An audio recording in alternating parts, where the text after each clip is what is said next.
বন্ধুরা, আশা করি তোমরা সকলেই ভালো আছো। তো আমার চ্যানেলে তোমাদের সবাইকে স্বাগতম। তো স্বাভাবিকভাবে আজ আমরা আলোচনা করব উচ্চ মাধ্যমিক দর্শনের থার্ড সেমিস্টারের খ বিভাগের অন্তর্গত যেটা রয়েছে তোমাদের ব্যবহারিক নীতিবিদ্যা এবং সমাজ দর্শনের রাষ্ট্র দর্শন, তার দ্বিতীয় অধ্যায় অর্থাৎ পরিবেশগত নীতিবিদ্যা।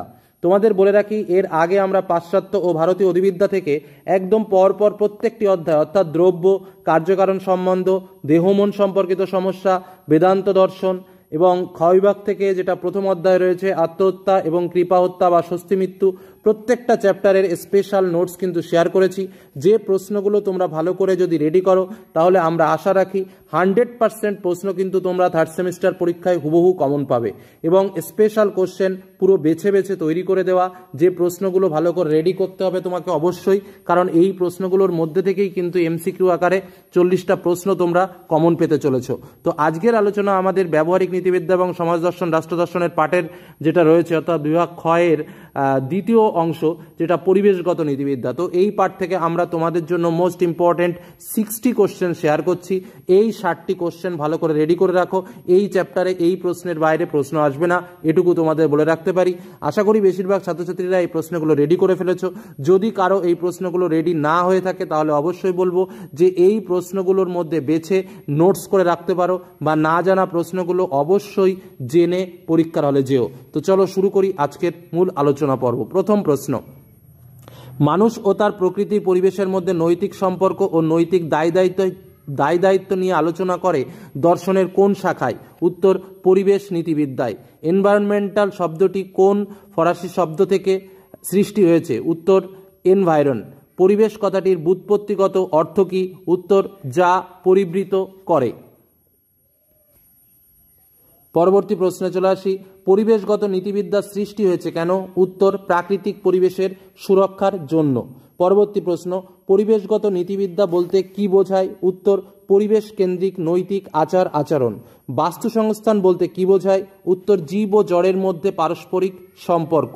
একটা বনাঞ্চলকে ধ্বংস করলে কি হতে পারে? উত্তর, ভবিষ্যৎ বিপন্ন হয়ে উঠবে বা ভবিষ্যৎ জীবন বিপন্ন হয়ে উঠতে পারে। পরিবেশগত সংকট সৃষ্টির জন্য মূলত দায়ী কোন বিষয়টি? উত্তর, ক্রমবর্ধমান নগরায়ন এবং অরণ্য ধ্বংস। একটি স্বতন্ত্র বিষয় হিসেবে পরিবেশ নীতিবিদ্যা কত সালে স্বীকৃত হয়েছে? উত্তর, 1973 সালে। মধ্যযুগের কোন ধর্মযাজক পশু হত্যা ও বৃক্ষছেদনকে অন্যায় বলেননি? উত্তর, সেন্ট অগাস্টিন। সামার থিওলজিকা গ্রন্থের রচয়িতাকে? উত্তর, সেন্ট থমাস একুইনাস। মানুষের জীবনই কেবল শতমূল্যবান, প্রকৃতি বা জীবকুলের কোনো শতমূল্য নেই, তাদের শুধু পরত মূল্য আছে। এটি কোন ভাবধারা দ্বারা স্বীকৃত হয়? উত্তর, পাশ্চাত্যের ইহুদি ভাবধারা।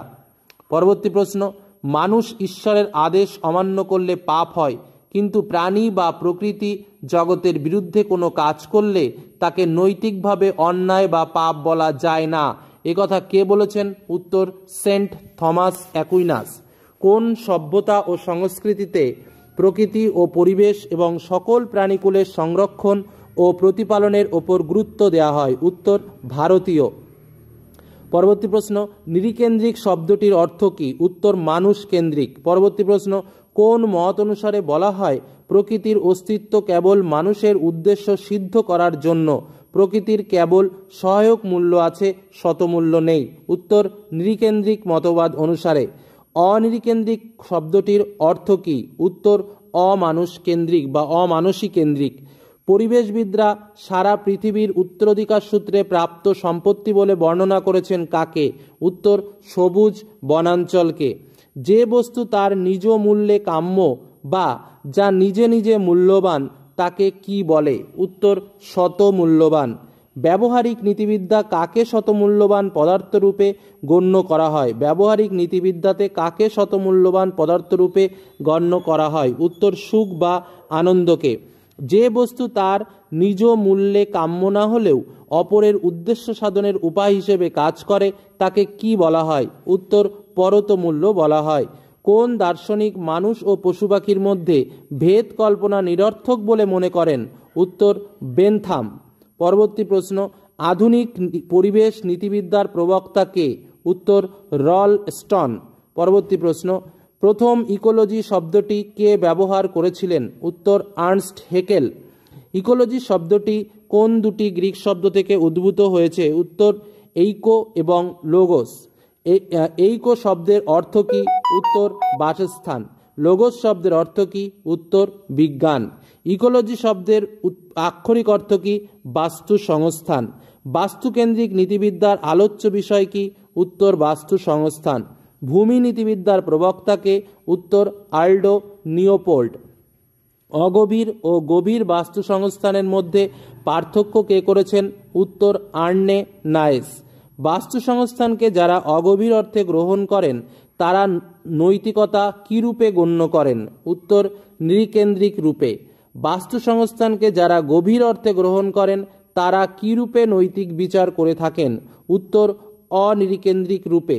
লিওপোল্ড ভূমি নৈতিকতার ব্যাখ্যায় কোন বাস্তুতন্ত্রকে স্বীকার করেছেন? উত্তর গভীর। রেসপেক্ট ফর নেচার গ্রন্থটির রচয়িতাকে? উত্তর পল টেলর। মানবকেন্দ্রিক মতবাদের অপর নাম কি? উত্তর নৃকেন্দ্রিক মতবাদ। মানবকেন্দ্রিক মতবাদ অনুসারে নৈতিকতার ধারণাটি কোন ক্ষেত্রে প্রযোজ্য? উত্তর কেবল মানুষের ক্ষেত্রেই প্রযোজ্য।